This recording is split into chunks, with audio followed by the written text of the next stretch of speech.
31 years on the bench. I have watched liars weep and honest men stay dry-eyed. I have learned to read the difference. But nothing in 3 decades prepared me for the morning a man walked into my courtroom, charged with stealing a car battery worth $142. And I realized before he had spoken a single word that something about this case was not what it appeared to be. The footage was unambiguous. 43 seconds. A large man moving through a dark parking lot at 2 in the morning with the quiet efficiency of someone who knew exactly what he was doing. No hesitation, no looking over his shoulder. The prosecutor called it premeditation. The arresting officer called it evidence of a man who had done this before. I called it something else. I just didn't know what yet. There was a note. That detail had been sitting at the edge of my mind since I first read the file that morning. A man steals something and then leaves a note asking to be found. In 31 years, I have sentenced thieves of every kind. Not one of them ever left a note. So when Marcus Hayes finally looked up and met my eyes, I didn't recite the charge. I set down my pen, and I asked him the only question that had ever mattered in this case. What he said next silenced an entire courtroom. And before this story is over, I think it might silence something in you too. If stories about justice, empathy, and hidden truths move you, make sure you're subscribed. And drop a comment telling me where you're watching from and what time it is there. There are cases that walk into your courtroom quietly. No cameras waiting outside. No reporters sharpening their pencils in the gallery. No name that would ever trend on the evening news. Just a man, a file folder, and a charge that on paper reads like something simple. I have been a judge for 31 years.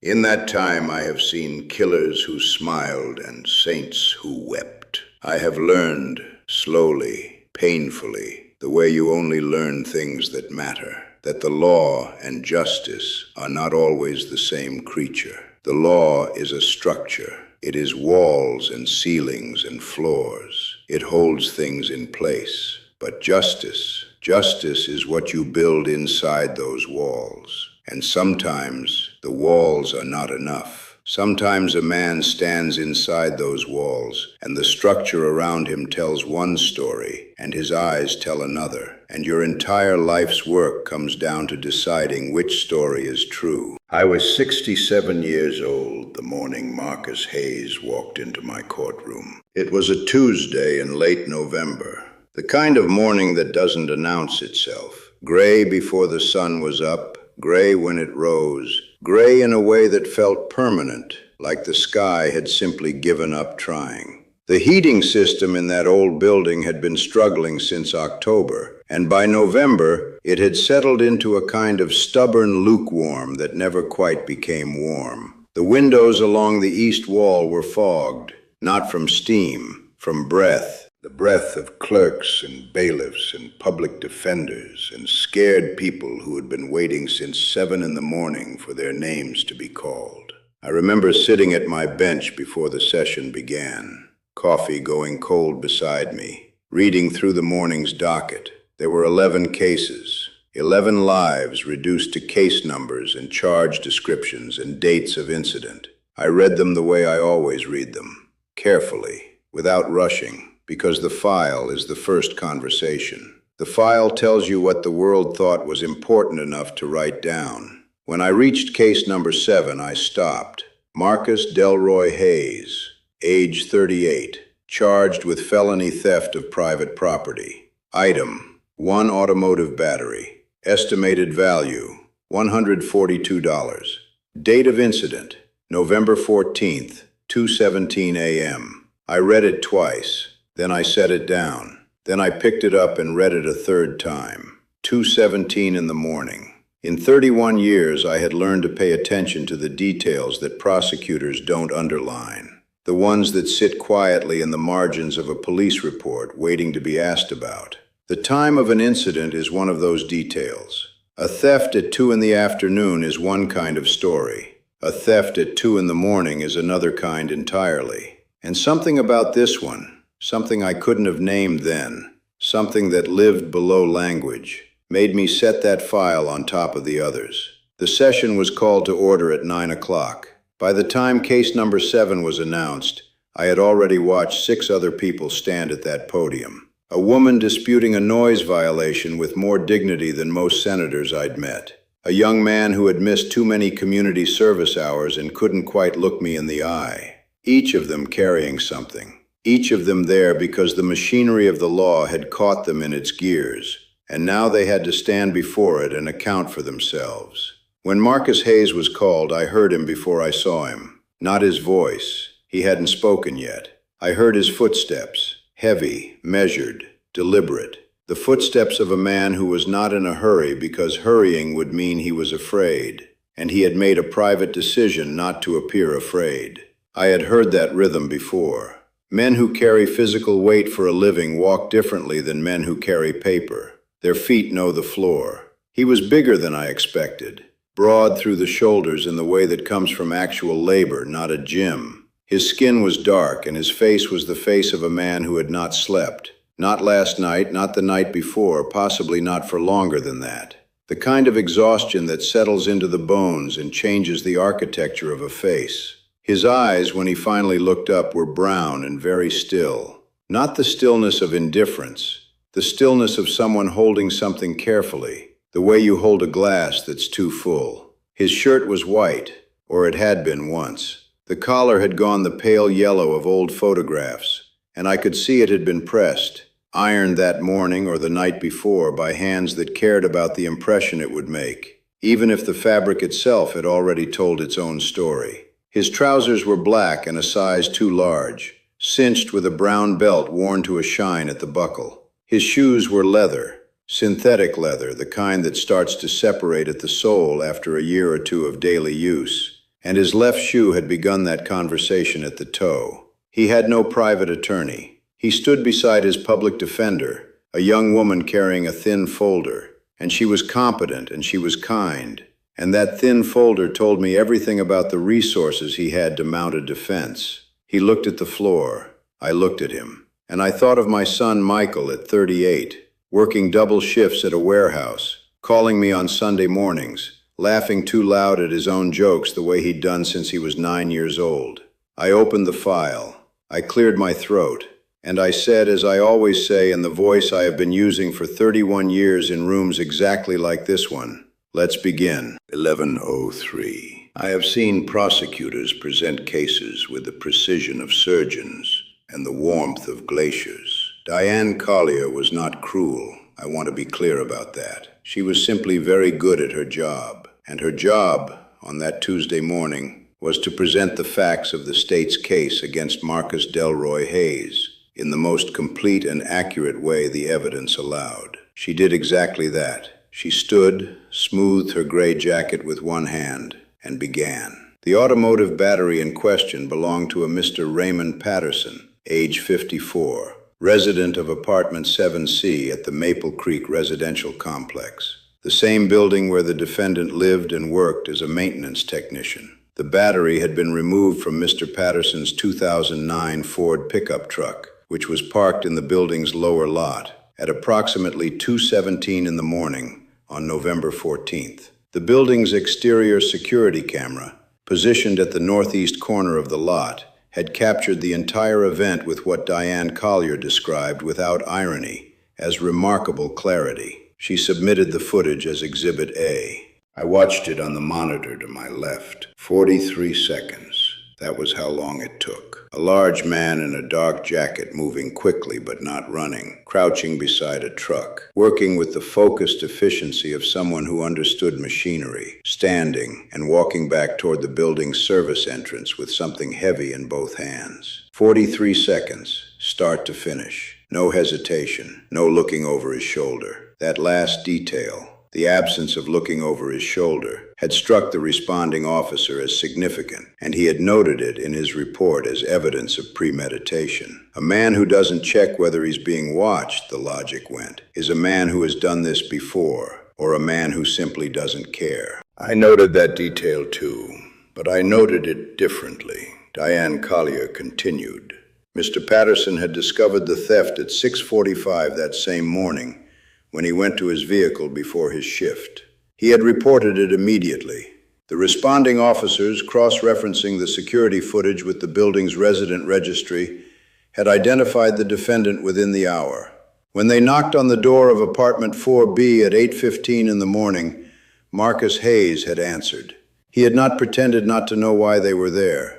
He had not asked for a lawyer immediately or demanded to see a warrant. He had simply said, and I am quoting directly from the arresting officer's report, the following words: "I know, I left a note." The courtroom was quiet in a way that courtrooms sometimes become when something has been said that everyone feels, but no one quite understands yet. Diane Collier acknowledged the note. She acknowledged it the way you acknowledge a complication, briefly, factually, without dwelling. It had been recovered from the defendant's possession at the time of arrest, she said, as he had apparently retrieved it from Mr. Patterson's windshield sometime before the officers arrived. Its contents were, she conceded, notable. But a handwritten note, she reminded the court, did not constitute restitution, did not negate the elements of the charge, and did not alter the fact that property had been taken without consent. She was right. Technically, precisely, completely right. The charge carried a potential sentence of up to 5 years, reduced by mitigating factors, with a minimum of probation and mandatory restitution. She was not asking for 5 years. She was asking for 18 months of probation, full restitution of $142, and a formal criminal record for felony theft. She sat down. The courtroom's heating system made a sound then, a low, reluctant groan from somewhere in the ceiling, like a tired animal shifting in its sleep. A clerk near the back shuffled papers. Someone in the gallery coughed once and then seemed embarrassed by it. Marcus Hayes stood at the podium and said nothing, because no one had asked him to speak yet. His public defender had entered a plea of not guilty on procedural grounds, while reserving the right to argue for dismissal based on circumstance. A reasonable strategy with almost no realistic chance of success given the footage, the admission, and the recovered property. She knew it. I suspected he knew it. The thin folder knew it. I looked at him for a long moment. His hands were resting on the podium's edge. I could see them clearly from where I sat. Large hands, roughened at the knuckles, with the dark half-moons under each fingernail that no amount of scrubbing fully removes. The permanent signature of a man who works with engines and pipes and the hidden mechanical bones of buildings. His right thumb was moving very slightly against the side of his index finger. Not nervously, rhythmically, like a man counting something, or like a man trying to keep himself in the present moment by feel alone. I had been watching people stand at that podium for 3 decades. I had learned that the body tells the truth, even when the mouth has not yet been asked a question. His body was telling me something I could not yet name. I picked up my pen, set it down, looked at the file, then at him, then at the file again. The room waited. These silences are part of the work, not theater, though they can look like it. They are the space in which I find the question. Not the first question that presents itself, which is almost always the wrong one, but the real question, the one underneath. The charge was theft. The footage was unambiguous. The admission was documented. And the man had gone to a parking lot at 2 in the morning and taken something that did not belong to him, and come back inside and left a note asking to be found. I leaned forward slightly, and I asked the question. Not do you understand the charges against you, not how do you plead. I looked at Marcus Delroy Hayes, at his pressed yellow collar and his loose black trousers and his hands on the edge of that podium, and I asked the only question that had mattered to me since I first read that file at my bench with my coffee going cold beside me. Mr. Hayes, I said, why did you do it? The room didn't move. He looked up, and for the first time since he had walked through that door, his eyes met mine and stayed there. He didn't answer immediately. That matters. I want you to understand that, because in my experience, the speed of an answer tells you almost as much as the answer itself. Guilty men with prepared stories answer quickly. They have rehearsed, and the rehearsal is right there at the surface, ready to be deployed. Innocent men, or men whose truth is complicated, pause. They pause because the truth requires them to go somewhere they have been trying not to go, and the going takes a moment. Marcus Hayes paused for 4 seconds. I counted them. Then he said very quietly, "My daughter needed to breathe." The courtroom did not gasp. It did something quieter than that.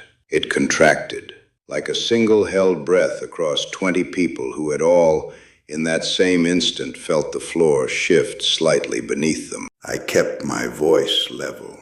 "Tell me about your daughter." He looked at me with something close to suspicion, not hostility, but the careful wariness of a man who has learned that questions about the things he loves most are not always asked with kindness. Then something in him made a decision. I watched it happen. His shoulders dropped 1 centimeter. His grip on the podium loosened, and he told me about Lily. She was 7. She had been born 11 weeks early, which had seemed at the time like the most frightening thing that could happen, and which had turned out to be only the beginning of a longer, harder, more relentless kind of frightening. The paralysis had been diagnosed at 14 months. The respiratory complications had developed gradually, incrementally, each one a new renegotiation of what their life together would look like. By the time Lily was 4, she required mechanical ventilation during sleep, a machine that breathed with her through the night so that her body could rest without the labor of keeping itself alive. He said all of this in a voice that was flat and factual, in the way that voices become when they have told a story so many times that the emotion has been worn smooth by repetition. But underneath the flatness,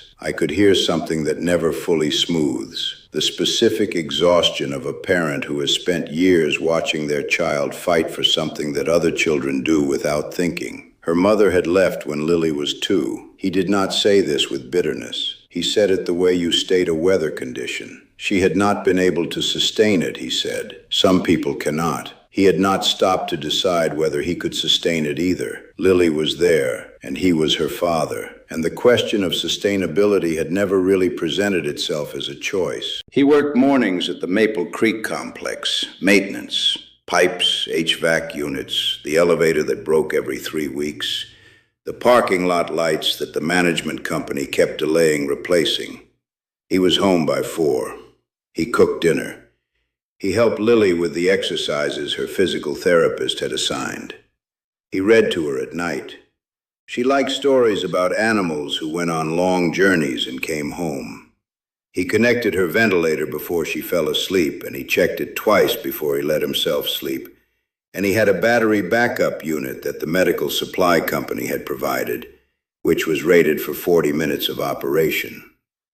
On the night of November 14th, the power went out at 2:04 in the morning. He woke to the sound of the ventilator changing pitch, the specific sound it makes when it switches to battery reserve, a sound he had learned the way sailors learn the sounds of their own ship. He reached for his phone. He called the power company. The automated system told him restoration was estimated in 3 to 4 hours.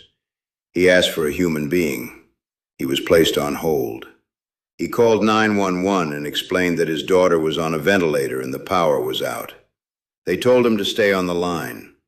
He stayed on the line for 6 minutes while the battery backup continued its countdown, and at the end of 6 minutes they told him an ambulance could be dispatched, but the wait time was approximately 40 minutes. The battery backup had 31 minutes remaining. He hung up. He stood in the dark kitchen of apartment 4B, and he did the arithmetic that no parent should ever have to do.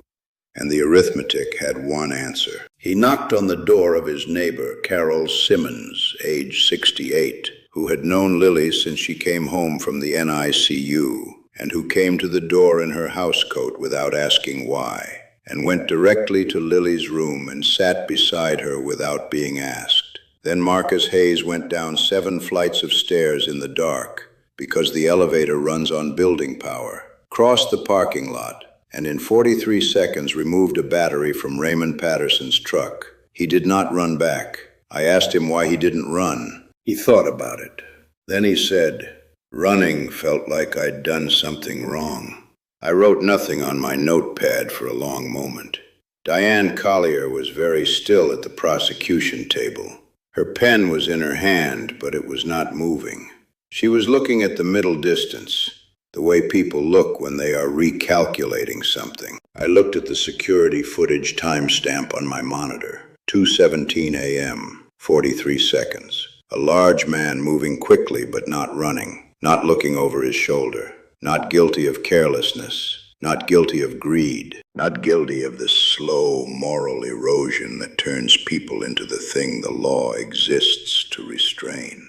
Guilty of 43 seconds of pure, desperate, irreducible love. I took off my glasses. I have a habit, my clerk will tell you, my bailiff will tell you, my former wife would have told you, of taking off my glasses when I am about to say something that I need to say as myself and not as the bench. The glasses are part of the uniform. Without them, I am just a 67-year-old man who has spent 31 years trying to build something decent inside four walls. I looked at Marcus Hayes without my glasses. "Mr. Hayes," I said, "you left a note." "Yes, sir. You went back for it before the officers arrived. I didn't want Mr. Patterson to think I'd just taken it. I wanted him to know I was going to make it right." "But you took it back." He nodded slowly. "I thought if I had the note, I could explain. If they just found it on his car without me saying anything, it might have seemed like an excuse." I put my glasses back on. I looked at Diane Collier. She met my eyes and did not look away. And what passed between us in that look was not an argument. It was an acknowledgement. She had a job. She had done it faithfully and well. And we both knew that the job and the truth were, in this particular case, not perfectly aligned. I looked at the bailiff. I looked at the clerk. I looked at the gallery, where a woman in the third row, middle-aged, a stranger to everyone in that room, had her hand pressed flat against her sternum, the way people do when something has landed somewhere deep and they are trying to hold it there. Then I looked at Marcus Hayes one final time, and I said the words, "Mr. Hayes, this court finds insufficient moral grounds for criminal culpability under the circumstances presented. The charge of felony theft is hereby dismissed.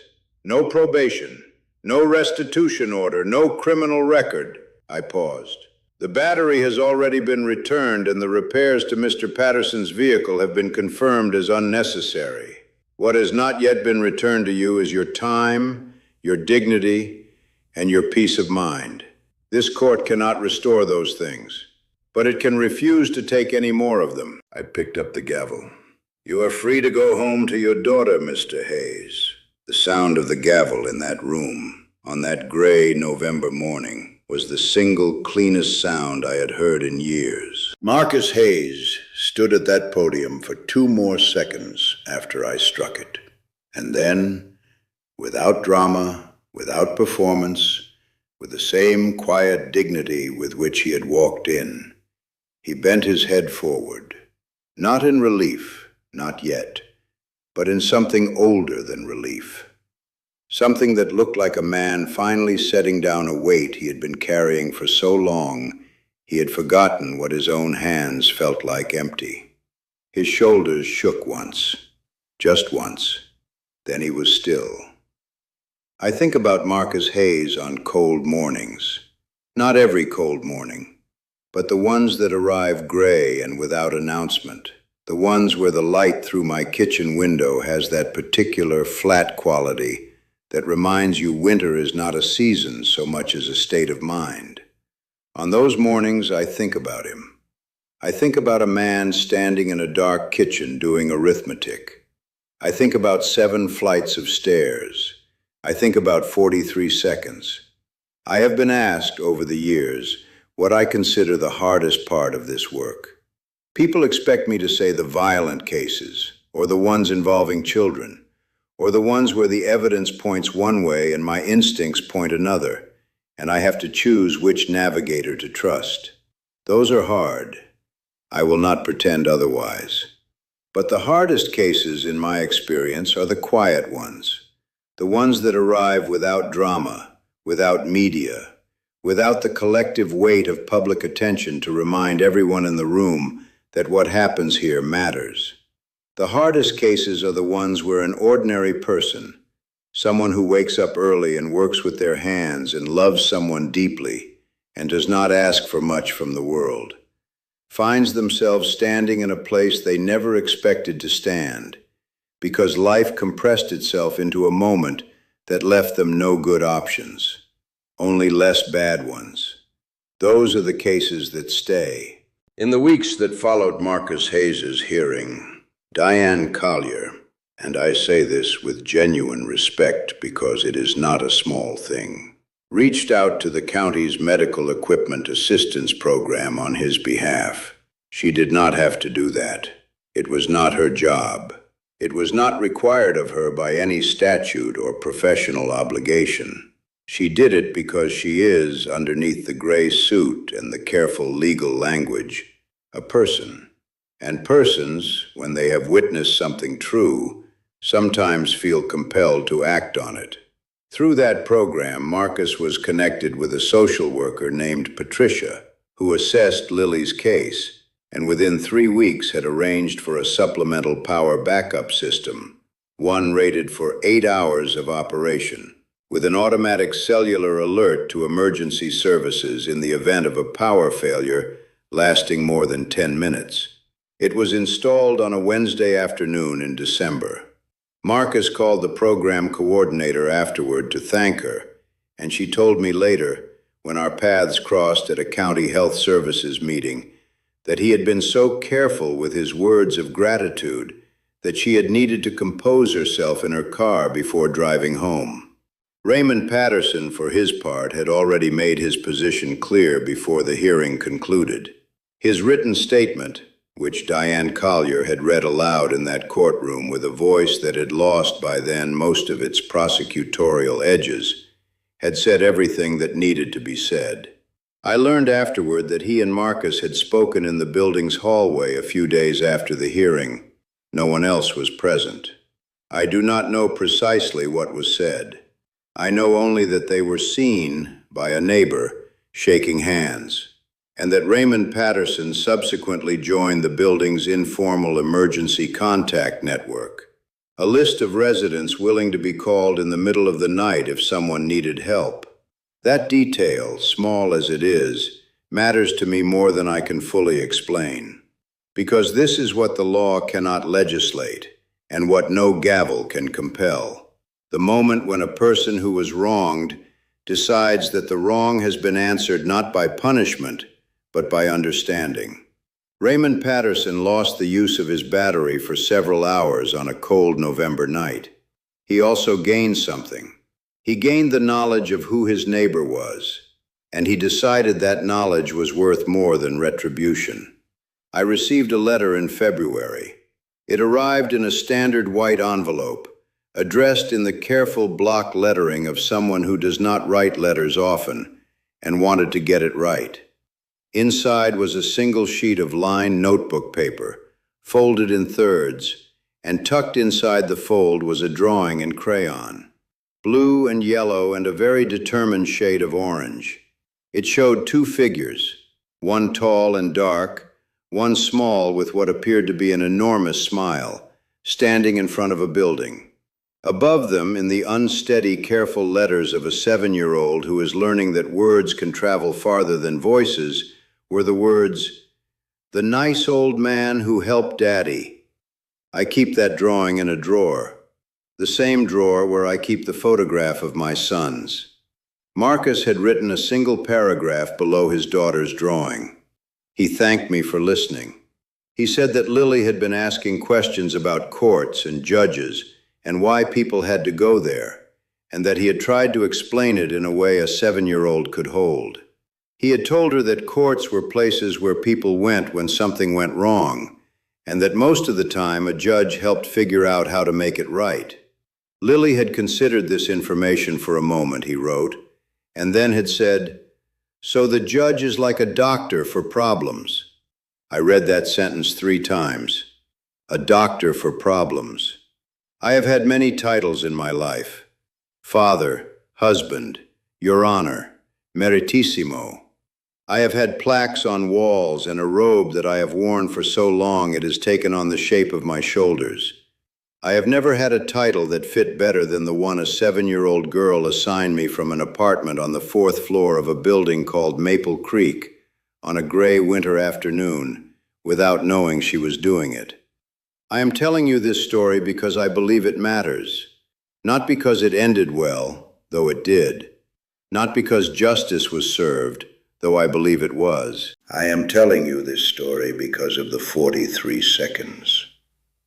Because somewhere between the moment Marcus Hayes made his decision and the moment he came back inside with that battery in his hands, something human happened. Something that cannot be reduced to a charge description or a dollar amount or a line in a police report. A father decided that his daughter's breath was worth whatever it cost him. And I think that deserves to be witnessed. In 31 years on this bench, I have learned one thing above all others. The law is a ceiling, not a sky. It tells you how low you cannot go. It does not tell you how high you can reach. The reaching, the note left on a windshield, the neighbor in a housecoat who comes without asking why, the prosecutor who makes a phone call that isn't her job, the man in the truck who decides forgiveness costs him nothing. That is not the law. That is something older, something that does not need a gavel to make it real.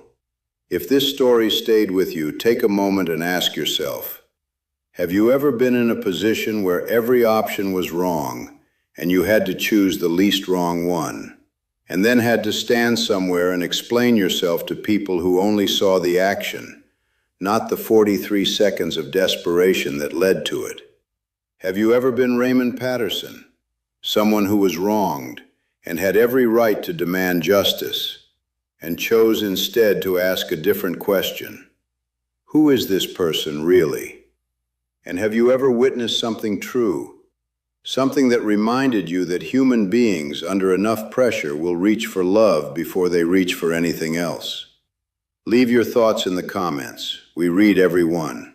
And if you believe in stories about compassion, quiet courage, and what justice looks like when it's done right, make sure you're subscribed.